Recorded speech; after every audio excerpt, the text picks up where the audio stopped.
올해부터 우리 샬롬 중창단이 만들어져서 또 자원하는 마음으로 우리 일부 예배 때 가끔씩 또 찬양을 해주시기로 이렇게 약속을 해주셨습니다. 참 감사한 마음입니다. 이런 자원하는 마음으로 섬기는 일들이 여러 곳에서 다양하게 일어났으면 좋겠습니다. 오늘은 예수님의 제자됨에 관한 세 번째 주제를 다루고자 합니다. 바로 순종입니다. 제자됨을 논하고자 할 때에 빠지지 않는 주제가 바로 순종입니다. 순종은 그 대상이 있어야 되는데요. 우리는 그 순종의 대상이 예수 그리스도입니다. 순종은 날마다 그 마음에 그 순종의 대상을 품는 것이죠. 바로 이것에서 순종이 시작될 수 있다는 것입니다. 순종을 이야기할 때 그 대상이 없다고 하면 그 순종을 이야기할 필요가 없죠. 특히 우리 크리스찬들은 순종의 대상인 예수 그리스도가 없다면 우리 존재의 의미 자체가 사라지고 마는 것입니다. 오늘 본문 7절 상반절에는 너희가 내 안에 거하고 라고 기록되어 있습니다. 이 거한다 라고 하는 이 표현이 그냥 단순히 동행한다, 곁에 있다 이런 뜻이 아닙니다. 이 거한다는 표현은 예수님의 말씀 또 예수 그리스도의 그 권위를 우리가 의식적으로 지속적으로 받아들여야 된다는 거예요. 그냥 들려지면 듣고 들려지지 않으면 말고 이런 식이 아니라 우리는 오늘 예배 드리면서 예수 그리스도께서 우리에게 하신 말씀들 또 그 말씀의 권위들을 우리가 의식적으로 지속적으로 받아들여야 된다라고 하는 것이에요. 우리의 순종의 대상인 예수님을 향한 그 갈망하는 마음이 그분께서 하시는 말씀을 내 안에 여러분이 자각하고 의식 있게 받아들여져야 된다라고 하는 것이죠. 또한 이것은 기도를 통하여서 예수님과 끊임없이 그 관계를 유지해 나가는 것을 의미합니다. 예수님 안에 거한다고 하는 것은 우리가 하나님 앞에 기도하는데 거기에 빠지지 않는 기도가 뭐예요? 마지막에 예수 그리스도의 이름으로 기도합니다 라고 하는 것이죠. 하나님께 기도하지만 끊임없이 중보자 되신 예수 그리스도를 그 기도 안에 끌어들이는 거죠. 그래서 이것으로 인해서 하나님과 우리와의 관계를 예수 그리스도께서 중재하심을 통해서 이 관계가 끊어지지 않고 지속적으로 유지된다라고 하는 것을 기도를 통해서 고백드리는 것이죠. 이것이 바로 예수 그리스도 안에 거한다 이런 표현이에요. 그리고 기도는 여기서 말하는 기도라고 하는 것은 필요 이상의 것을 요구하는 것이 아닙니다. 불필요한 것들을 구하는 것이 이 기도가 아니에요. 여기서 말하는 기도라고 하는 것은 하나님의 뜻에 예수님의 그 뜻에 합당한 것이어야 된다라고 하는 것입니다. 우리가 착각하는 것이 있어요. 요한복음 14장 14절에 내 이름으로 무엇이든지 내게 구하면 내가 행하리라 이렇게 말씀하신 것에 대한 오해가 있어요. 모든 것을 기도로 아뢰면 다 응답된다 이렇게 생각해요. 원론적으로 맞는 이야기인데 여기에 아주 심오한 뜻이 담겨져 있어요. 기도라고 하는 것은 기본적으로 하나님의 뜻에 또 예수님의 뜻에 부합되는 것을 아뢰는 것이에요. 이게 기도입니다. 그냥 오만 가지 잡다한 것을 가지고 하나님 앞에 구하는 것이 기도가 아니고 하나님의 뜻에 부합되는 것, 바로 그것을 구하는 것이 기도라고 이야기하는 것이에요. 이 기도를 통해서 지속적으로 관계가 유지되는 것입니다. 그리고 말씀하신 대로 이 하나님의 뜻에 부합된 기도는 응답되지 않을 리가 만무하다라고 하는 거예요. 여러분, 하나님의 뜻에 부합된 기도가 응답되지 않는 거 보셨어요? 하나님의 뜻에 부합된 기도는 다 응답되는 것이에요. 이 100%예요, 100%. 예수님의 뜻에 부합된 것을 구하기 때문에 우리는 예수 그리스도와의 관계가 지속되고 그분께서 우리에게 말씀하신 것들을 귀 기울이게 되고 그분께서 삶으로 보여주신 여러 가지 교훈들을 우리가 마음에 담게 된다라고 하는 것이죠. 여기서 흔히들 우리가 또 오해하는 것이 있죠. 우리 안에 그 말씀이 거한다, 너희가 내 안에 거한다, 또 이런 표현들은 그저 예수님께서 하신 말씀을 경청하고 기억하는 것에 그치지 않고 그 말씀이 실현되기를 우리가 힘써야 된다라고 하는 것이죠. 그리고 이 실현되기를 힘쓰는 행위를 오늘 성경에서는 구한다라고 표현되어 있어요. 무엇이든지 원하는 대로 구하라. 그런데 여기 원하는 것들은 뭐예요? 하나님의 뜻에 부합된 것. 이것을 구하라 그래서 이 구하는 행위가 기도라고 얘기하는 것이죠. 그래서 이 말씀이 실현되기 위해서는 뭐예요? 이 기도로 날마다 구해야지만 오늘 성경에 나와 있는 대로 그리하면 이루리라고 말씀하고 있습니다.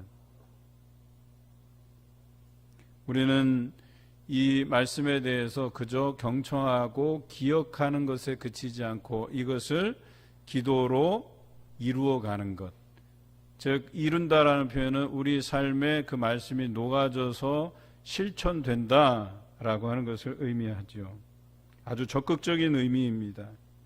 그저 우리가 한 주간 예배드리러 나와서 거기에서 듣는 것으로 만족해서는 안 된다는 거예요. 이것이 삶에서 실현되기 위해서 먼저 그 말씀에 대한 것들을 구하라고 이야기하는 것이죠. 특히 신약 성경에서는 너희는 먼저 그의 나라와 그의 의를 구하라고 이야기합니다. 그런데 신기한 것은 하나님의 나라와 의를 구하면 이 모든 것을 너희에게 주시겠다 했어요. 그 모든 것이라는 게 뭐냐면 무엇을 먹을까, 무엇을 마실까, 무엇을 입을까 하는 이런 걱정들이에요. 그러니까 이런 걱정들의 문제들은 너희가 구하지 않아도 너희가 하나님의 나라와 의를 구함으로 인해서 이것들은 더하여져서 너희에게 응답될 것이라고 이야기하고 있다는 것이죠. 그래서 오늘 성경에서는 구하는데 하나님의 뜻대로 구하라는 거예요. 하나님의 뜻이 무엇이에요? 하나님의 나라와 의라고 이야기하는 것이에요. 우리는 이것을 구할 필요가 있다라고 하는 것이죠. 요한복음 15장 1절부터 6절까지의 말씀에 포도나무와 가지의 비유가 나옵니다. 여기에 거한다는 의미가 아주 잘 비유되어 있죠. 예수님께서 참 포도나무가 되시고 우리는 가지가 된다라고 이야기합니다. 그리고 이 가지는 포도나무에 붙어 있어야지만 그 가지에서 열매를 맺을 수 있다고 합니다. 우리가 예수님께 붙어 있어야지만 우리 삶에서 열매가 있다라고 이야기하는 것이죠. 예수님과의 그 인격적인 교제가 없으면 우리가 열매가 없는 삶을 살아가는 것입니다. 열매가 없는 그 가지는 어떻게 된다고 기록되어 있나요? 밖에 버려져서 불에 살라지는 쓸모없는 나무가 된다라고 기록되어 있습니다. 그래서 9절 말씀에 나오듯이 예수님 안에 거한다라고 하는 표현은 예수님의 사랑 안에 거하는 것과 동일하다라고 이야기할 수 있죠. 결과적으로 너희가 내 안에 거하고 라는 뜻은 예수 그리스도의 사랑의 교제 안에 거한다. 예수님과의 그런 사랑의 인격적인 교제를 나눈다. 예수님께서 우리를 사랑하시듯이 우리도 예수님을 사랑하는 것뿐만 아니라 내 이웃에 대한 사랑도 그와 같아야 된다라고 이야기하는 것입니다. 여러분, 예수님 사랑하십니까? 여러분, 예수님 사랑하는 것처럼 이웃을 사랑하십니까? 형제 자매를 사랑하십니까? 그 사랑이 달라서는 안 된다라고 이야기하는 거예요. 예수님을 사랑하듯이 형제를, 이웃을 사랑하라고 우리에게 이야기하는 것이죠. 바로 이 인격적 교제 안에 있는 것이 너희가 내 안에 거하고 라는 뜻이에요. 예수님께서 여러분을 사랑하시듯이 여러분도 우리에게 주신 계명처럼 하나님을 사랑하고 이웃을 내 생명처럼 사랑하시는 그런 순종의 삶 살아가시기를 주님의 이름으로 기원합니다. 순종하는 자의 마음에는 항상 예수님의 말씀이 거합니다. 오늘 성경에 보니까 너희가 내 안에 거하고 내 말이 너희 안에 거하면 이라고 되어 있어요.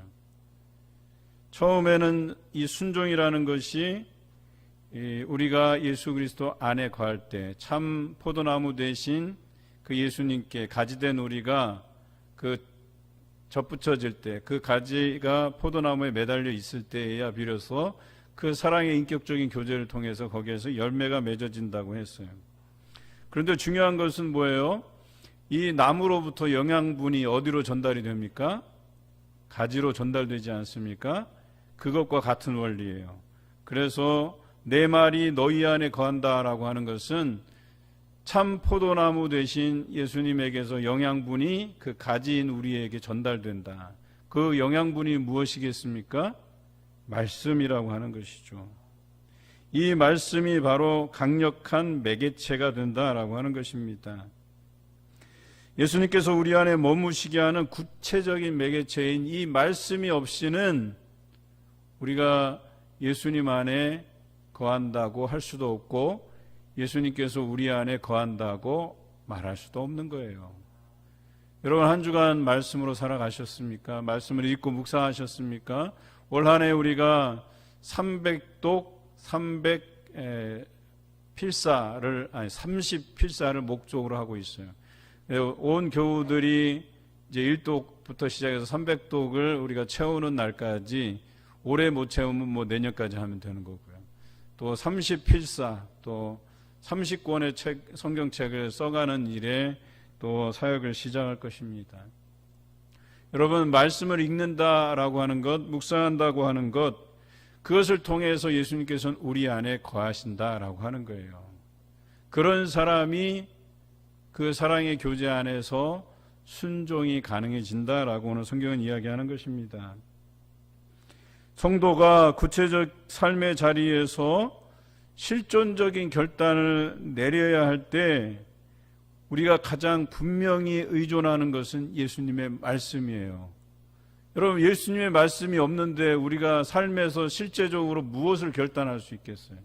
말씀이 없는데 우리가 들은 말씀이 없고 묵상하는 말씀이 없고 일상에서 살아가는 데 있어서 읽은 말씀이 없는데 어떻게 구체적으로 그 말씀에 대한 실천이 있겠느냐라고 하는 것입니다. 성도의 그 심령 가운데 내주하시는 그 예수님께서 성도들의 삶을 구체적으로 인도해 가시는데 그 방법이 바로 뭐예요? 말씀이라고 얘기하는 거예요. 이 말씀의 도구를 통해서 우리를 이끌어 가신다라고 하는 거예요. 이것은 추상적인 개념이 아닙니다. 우리가 날마다 말씀을 묵상하는 가운데 그 말씀을 통해서 예수님께서 내 안에 내주하실 뿐만 아니라 그 말씀이 나를 움직이는 동력이 돼요. 나의 삶을 살아가게 하는 힘이 된다라고 얘기하는 거예요. 구체적인 삶으로 하나님께서 인도해 가신다라고 하는 것이에요. 그런데 말씀이 없다? 그러면 예수 그리스도의 제자됨을 실천할 수가 없는 것이죠. 그리고 말씀하시는 예수님께 가장 구체적으로 반응하는 태도가 기도라고 하는 거예요. 예수님께서 우리에게 말씀을 들려주세요. 그 말씀이 우리 안에 거해요.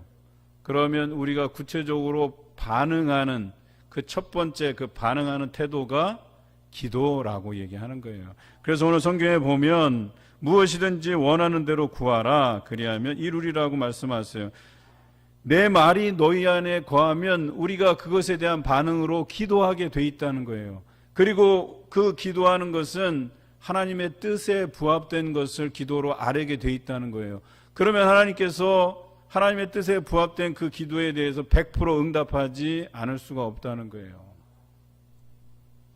그래서 우리의 삶에서 구체적으로 이 말씀이 실현되는 거죠. 나타나는 거죠. 선한 영향력을 미치는 것이죠. 그리고 오늘 성경에서는 이런 행위들을 어떻게 표현하냐면 구하고 찾고 두드리는 행위로 나타나고 있어요. 구하라 그러면, 또 찾으라 그러면, 또 두드리라 그러면, 이렇게 표현하고 있잖아요. 그런데 거기에 대해서 하나님께서는 명확하게 응답하고 계셔요.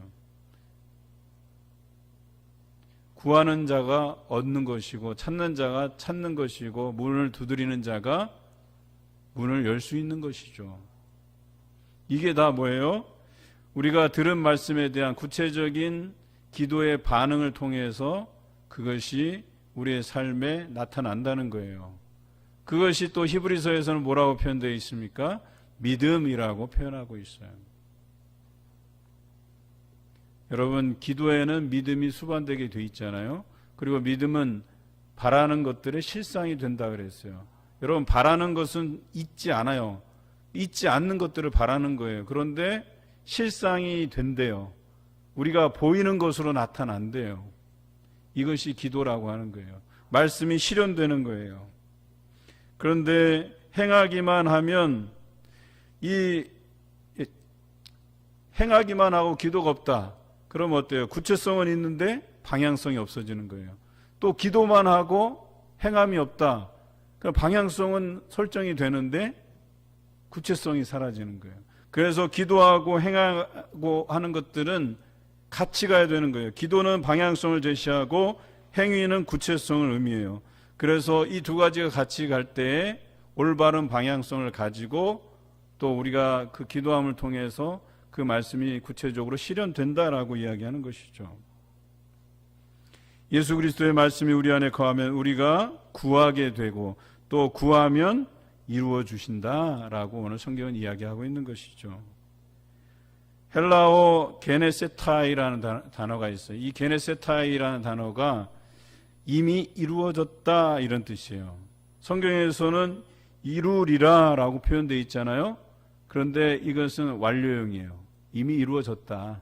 그러니까 뭐예요? 기도하는 그 순간에 이것은 응답이 된 거예요.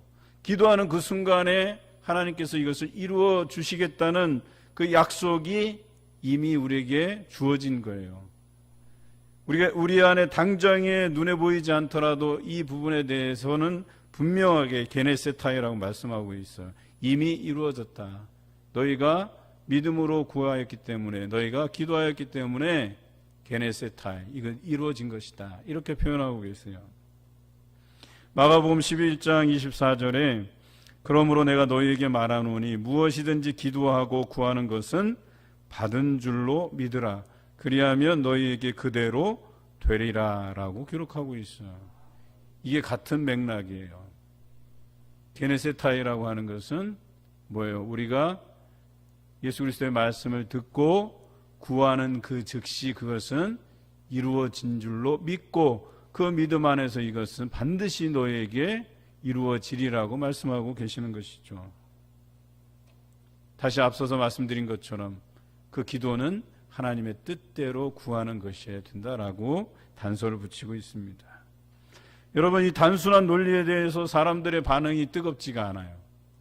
이렇게 자세하게 설명해 주시는데도 사람들은 여기에 대해서 토를 달아요. 의심해요.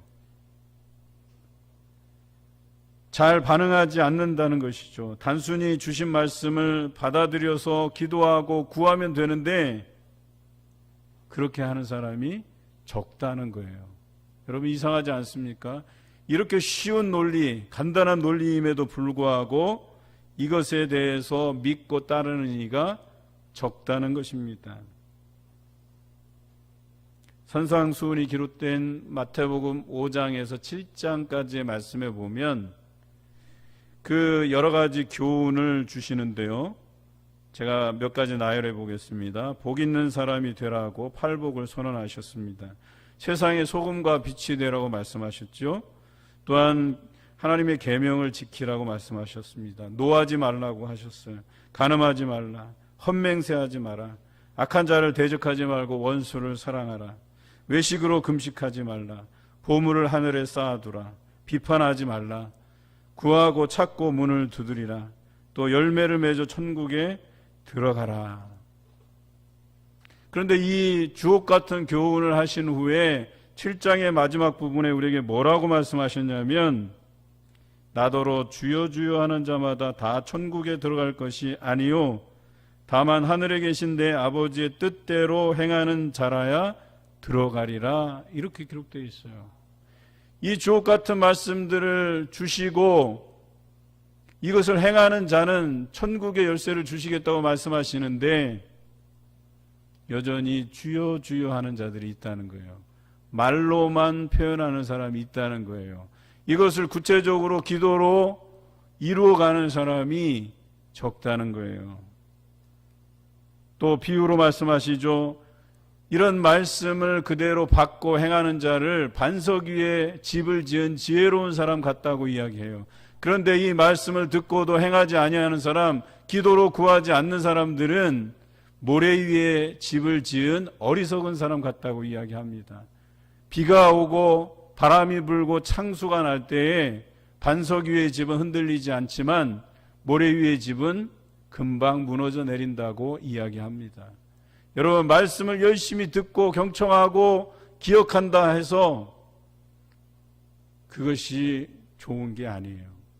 그것이 기도로 구하여지고 우리의 삶에 이루어져야지만, 응답되어져야지만 그것이 반석 위에 집을 지은 지혜로운 사람 같은 사람들의 결말이라고 이야기하는 거예요.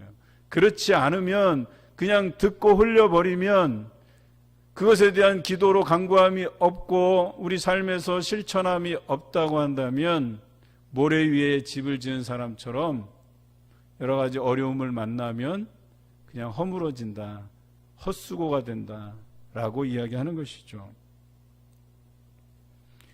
그러나 행하는 자는 이미 그것이 이루어지리라는 약속대로 열매가 있고 선한 영향을 끼치는 사람이 되는 것입니다. 여러분 모두가 예수님 말씀이 임할 때 기도로 구하는 자가 되어서 모든 것이 말씀대로 이루어지는 그런 놀라운 경험을 해가시길 주님의 이름으로 기원합니다. 이제는 순종으로 얻어지는, 또 맺어지는 열매가 무엇일까요? 이것을 알아야지만 우리가 어떤 열매를 맺기 위해 노력할 것 아닙니까? 보편적으로 이 말씀을 해석할 때 성령의 열매라고 해석을 합니다. 물론 이 요한복음의 전체적인 맥락을 이렇게 짚어보면 그냥 두리뭉실하게 성령의 9가지 열매다 이렇게 표현되어 있지 않고 구체적으로는 사랑을 이야기해요. 그런데 우리가 잘 알듯이 갈라디아서 5장에 나오는 성령의 9가지 열매 중에 제일 첫 번째 덕목이 뭐예요? 사랑입니다. 그리고 사랑에 이어서 나오는 게 뭐죠? 희락과 화평과 오래 참음과 자비와 양성과 또 충성과 온유와 절제라고 기록되어 있습니다. 주신 말씀을 날마다 묵상하고 또 묵상한 말씀들을 기도로 이루어가는 사람들에게는 바로 성령의 열매가 맺혀진다, 성령의 열매가 결과적으로 얻어진다, 이렇게 이야기하는 것입니다. 무엇보다 이 열매를 통해서 하나님께 영광을 올릴 수 있다고 오늘 성경은 이야기하고 있어요. 뿐만 아니라 이 성령의 열매들로 인해서 너희가 내 제자가 됨을 많은 사람들이 알게 될 것이라고 이야기하고 있습니다. 여러분, 예수님의 제자가 된다라고 하는 것은요, 그냥 내 스스로가 인정하는 것보다는 이 주변의 사람들이 인정해 줘야 되는 거예요. 여러분이 세상에 나가서 살아갈 때, 가정에서뿐만 아니라 사회에서 살아갈 때, 아, 정말 이 사람은 예수님의 제자이구나 라고 하는 이런 것이 인정이 되어야 된다라고 하는 거예요. 그런데 한번 생각해 보세요. 예수님께서 우리에게 주신 말씀들 너무나도 주옥 같아요. 그런데 이 말씀이 우리 삶에서 드러나지 않으면 아무런 소용이 없는 거예요. 그리고 누가 우리가 예수 그리스도의 제자인 것을 알 수 있겠어요? 삶에서 드러나질 않는데.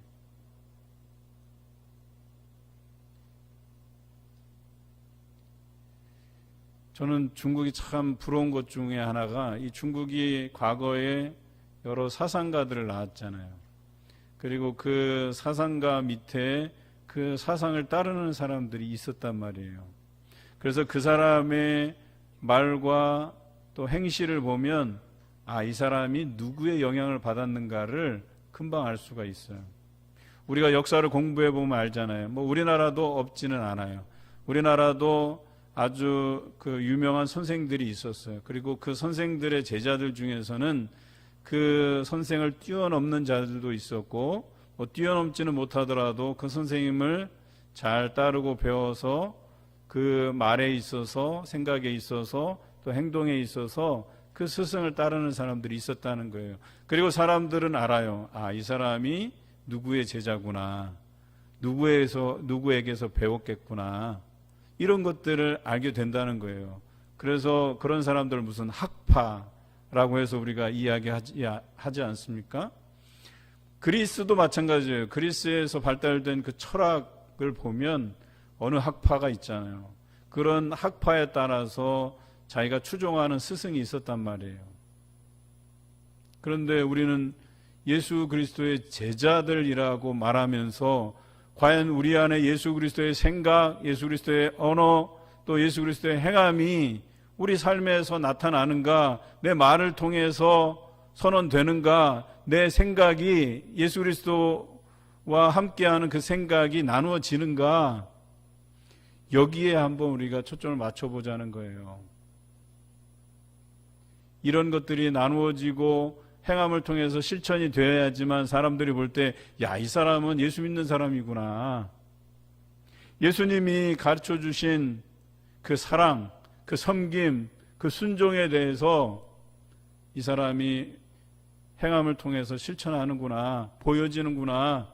이것이 예수님께서 가르치신 말씀이고, 또 사상이고, 마음이고, 사랑이고, 섬김이고, 순종이고, 뭐 이런 것들이 사람들에게 경험되어야지만 그 사람들이 우리를 보고 예수님의 제자이시군요, 이렇게 얘기할 것 아니냐라고 하는 것입니다. 그런데 나가서는 아무것도, 우리 삶에서 아무것도 드러나지 않는데 우리가 어떻게 예수님의 제자인 것을 그들이 알겠습니까? 그리고 그런 것이 느껴지지 않는데 그 사람들이 어떻게 하나님을 믿고 예수 그리스도를 섬길 수 있겠습니까?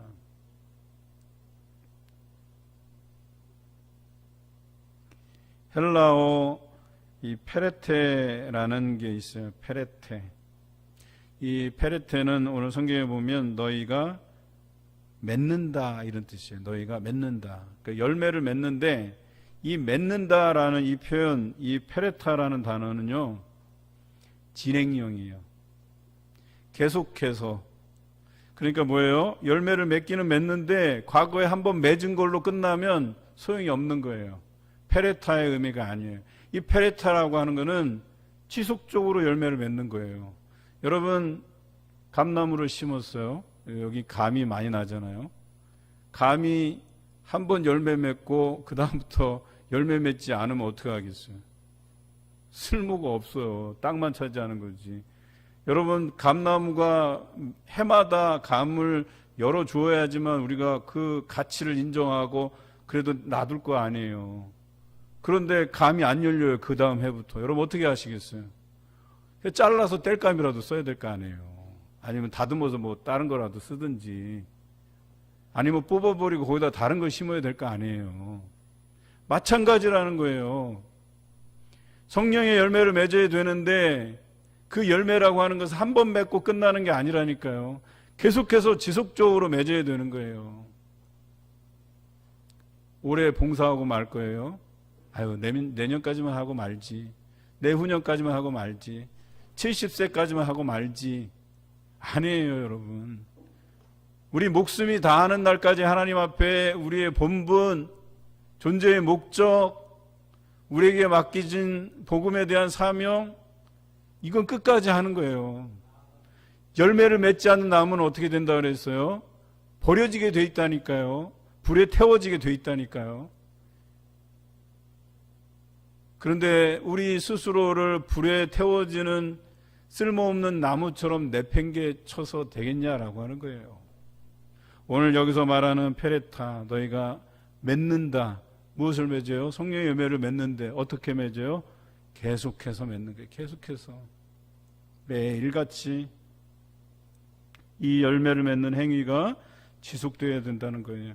과거에 한번 열매를 맺는 것으로 끝나는 것이 아니라 이것은 계속해서 진행형이라는 거예요. 반복해서 열매를 맺어야 된다는 것입니다. 예수님의 제자로서 살아가는 삶은 날마다 이 열매를 맺어가는 삶이에요.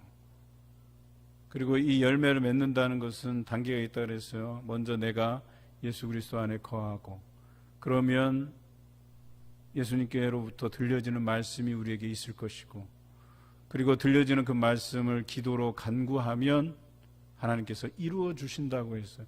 그 이루어 주시는 것이 바로 성령의 열매라는 거예요. 그것을 통해서 우리는 하나님께 영광을 드릴 수 있고, 또 뭐예요? 사람들이 우리를 보고 너희는 참 예수 그리스도의 제자다라고 인정해 주는 것이에요.